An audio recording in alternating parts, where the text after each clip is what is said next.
Hello बच्चों, कैसे हैं आप सब। आज हम कक्षा 6 के इतिहास को पढ़ेंगे। इतिहास की पाठ्य पुस्तक का नाम है हमारा गौरव। हमारा गौरव में अध्याय 4 में है आरंभिक नगर। तो इसका हम कुछ भाग पिछले वीडियो में पढ़ चुके हैं और कुछ भाग बाकी रह गया है, उसे आज हम पूरा करेंगे। तो पिछले पाठ में हमने पढ़ा था कि हड़प्पा नगर की कहानी क्या है, हड़प्पा की नगरीय विशेषता के बारे में पढ़ा था, बृहद स्नानागार अन्नागार के बारे में पढ़ा था, नगरीय जीवन के बारे में पढ़ा था, महान स्नानागार को देखा था, हड़प्पा नगरों की ईंटों की चुनाई के बारे में, अनूठी शिल्पकारी के बारे में देखा था, गहनों के बारे में, बाट के बारे में देखा था, फलक के बारे में जाना था, तो और मुहरबंदी के बारे में पढ़ा था, और लोथल का बंदरगाह के बारे में हमने जाना था। तो आज हम इसका जो कुछ भाग बाकी रह गया है उसे पूरा करते हैं। तो ये चित्र में दिख रहा है ना, लोथल का बंदरगाह। तो बंदरगाह क्या होता है? जहाँ से होकर व्यापारिक जहाजें छोड़ी जाती है, समुद्री मार्ग से या जल मार्ग से छोड़ी जाती है, और जहां आकर व्यापारी जहाजें रुकती है। तो ऐसे जगह को बंदरगाह कहा जाता है। तो लोथल का ये बंदरगाह है जो पक्की ईंटों से बना हुआ था। उपयुक्त वस्तुओं का निर्माण कुशल कारीगरों तथा विशेषज्ञों द्वारा किया जाता था। तो जो बर्तन, आभूषण, गहने बनाए जाते थे उसको कुशल कारीगर द्वारा बनाया जाता था। और जो मोहरों का निर्माण, बाटों का निर्माण, ये सब कुशल कारीगर निर्मित करते थे। और उनकी जो बर्तन वगैरह थे, गहने में इतनी सुंदर नक्काशी की जाती थी कि उससे पता चलता है कि उस समय के कारीगर कितने एक्सपर्ट थे। किसी खास चीज को बनाने के लिए खास प्रशिक्षण प्राप्त व्यक्ति विशेषज्ञ कहलाता है। तो विशेषज्ञ कौन होता है? किसी खास चीज को जो बनाता है उसके लिए स्पेशल ट्रेनिंग लिया रहता है, खास प्रशिक्षण लिया रहता है, वैसा व्यक्ति क्या कहलाता है? विशेषज्ञ कहलाता है। जैसे पत्थर तराशना, मनक मतलब हार चमकाना, या फिर मुहरों पर पच्चीकारी करना आदि काम कारीगरों द्वारा किया जाता था, एक्सपर्ट द्वारा किया जाता था।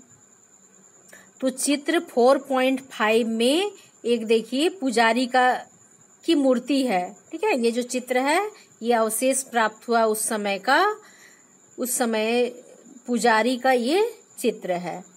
तो इसमें देखने से पता चलता है कि मूर्ति का जो चेहरा है बड़ा आकर्षक ढंग से बनाया गया था। ये मूर्ति का चेहरा देखिए कितना सुंदर आंख बनाया गया, और चेहरे बड़े आकर्षक ढंग से बनाए। उसकी दाढ़ी भी अच्छी तरह से दर्शाई गई है। देखिए इसमें चित्र में दिख रहा है ना, लाइन लाइन बनाया गया है। तो इसको दाढ़ी को दर्शाने के लिए दिखाया गया है।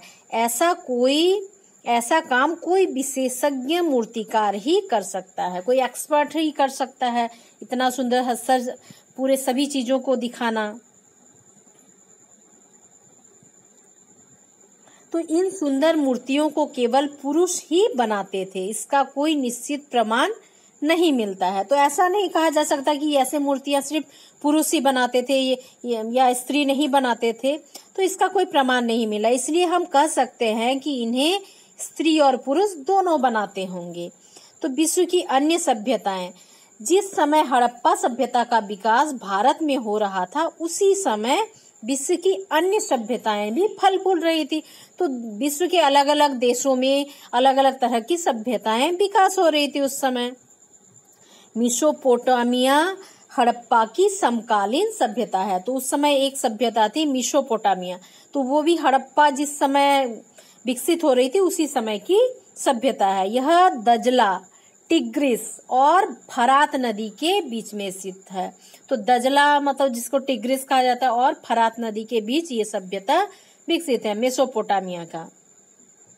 तो इसमें आधुनिक इराक, सीरिया, तुर्की और ईरान के क्षेत्र शामिल हैं मेसोपोटामिया में। इसे कांस्य युगीन सभ्यता का उद्गम स्थल माना जाता है, क्योंकि कांस्य का प्रयोग इसी स्थल में सबसे पहले किया गया था। मेसोपोटामिया का यूनानी अर्थ होता है दो नदियों के बीच, क्योंकि दो नदियों के बीच ये सभ्यता विकसित हुई है, इसलिए इसे मेसोपोटामिया के नाम से जाना जाता है, जो यूनानी शब्द से बना है और उसका अर्थ है दो नदियों के बीच। सैंधव निवासियों का विश्व के अन्य कई देशों के साथ भी व्यापारिक एवं सांस्कृतिक संबंध था। तो लोथल एवं अन्य सैंधव नगरों से मेसोपोटामिया की विभिन्न वस्तुएं जैसे खानेदार मनके मतलब हार, सेल खड़ी की बटन आदि मिली हैं। तो विदेशी व्यापार होता था, मतलब जो लोथल आदि जगह थे वहां से मेसोपोटामिया का भी व्यापारिक संबंध था। उस मेसोपोटामिया की खुदाई में हड़प्पा मूल का तांबे का सिंगारदान मिला है, जो हड़प्पा से व्यापार के द्वारा वहां ले जाया गया था। तो इससे पता चलता है कि इनके बीच व्यापारिक संबंध स्थापित थे। मेसोपोटामिया की एक इमारत, देखिए मेसोपोटामिया में जो इमारत बनते थे इस तरह से, ठीक है, चौकोर आकृति के बनते थे। तो इसका थोड़ा अलग स्ट्रक्चर है, जो हड़प्पा के नगरों से थोड़ा अलग स्ट्रक्चर दिख रहा है। तो फेयांस क्या है? फेयांस को बालू या स्फटिक पत्थरों के चूर्ण को गोंद में मिलाकर बनाया जाता था। जो स्फटिक पत्थर होते थे उसमें गोंद मिलाकर बनाया जाता था फेयांस को। बाद में इस पर चिकनी परत चढ़ाई जाती, इसके ऊपर एक परत चढ़ाई जाती थी, लेयर पॉलिश चढ़ाई जाती थी। इस परत का रंग सामान्यतः नीला या हल्का होता था। तो इसका रंग कैसा होता था? हल्का नीले रंग का होता था। फेयांस से निर्मित मनके, चूड़ियां, बाले और छोटे बर्तन बनते थे। तो ये जो फेयांस होता था इसका उपयोग हार बनाने में, चूड़ियों को बनाने में, और बाले मतलब चूड़ियां जो मोटे मोटे होते उसको बाले कहते हैं, छोटे बर्तन बनाने में इसका प्रयोग किया जाता था। ये भी एक तरह का धातु था, इसमें गोंद मिलाया जाता था। अब देखिए कुछ प्रमुख स्थल दिए हैं और वे किस नदी के किनारे बसे थे और उनके खोजकर्ता का नाम, किस वर्ष और उसकी स्थिति, वर्तमान स्थिति के बारे में भी इस टेबल में दिया है। तो पहला है हड़प्पा। हड़प्पा रावी नदी के किनारे बसा था। दयाराम साहनी एवं माधव स्वरूप वत्स ने इसकी खोज की थी 1821 ईस्वी में, और ये जगह है पाकिस्तान का मांटगोमरी जिला में अभी स्थित है, मतलब पाकिस्तान में मिला था हड़प्पा। दूसरा मोहनजोदड़ो, ये सिंधु नदी के किनारे बसा था। राखाल दास बनर्जी ने इसकी खोज 1922 ईस्वी में की थी। पाकिस्तान का सिंध प्रांत का लरकाना जिला में ये वर्तमान में स्थित है। और तीसरा है चहुनुदड़ो, तो ये सिंधु नदी के किनारे मिला था। गोपाल मजूमदार ने इसकी खोज की थी 1931 ईस्वी में। सिंध प्रांत पाकिस्तान में ये स्थित है। मतलब हड़प्पा, मोहनजोदड़ो और चहुनुदड़ो ये पाकिस्तान में ही वर्तमान में स्थित हैं, पाकिस्तान के क्षेत्र में ही अवस्थित हैं। अब नेक्स्ट है लोथल। तो ये भोगवा नदी के किनारे था और इसकी खोज रंगनाथ राव ने किया था 1555 एवं 1962 ईस्वी में। ये गुजरात का अहमदाबाद जिले में स्थित है। ये जो है गुजरात के अहमदाबाद में है। 5 में है रोपड़। ये सतलुज नदी पर के किनारे स्थित है। इसे यज्ञदत्त शर्मा ने खोजा था और 1953 से 1956 के बीच इसकी खोज की गई थी और ये पंजाब का रोपड़ जिला में स्थित है। अब है कालीबंग। कालीबंग घग्घर नदी के किनारे है। बीबी लाल एवं बीके अय्यर ने इसकी खोज की थी 1953 में। राजस्थान का हनुमानगढ़ जिला है ये, ठीक है। तो कालीबंग कहाँ स्थित है वर्तमान में? राजस्थान में। इसके बाद 7वां है धौलावीर। ये रविंद्र सिंह बिष्ट ने इसकी खोज की थी 1990 से 91 के बीच और गुजरात का कच्छ जिले में ये स्थित है। तो ये नदी के किनारे नहीं था, इसलिए इसमें नदी का नाम नहीं दिया गया है।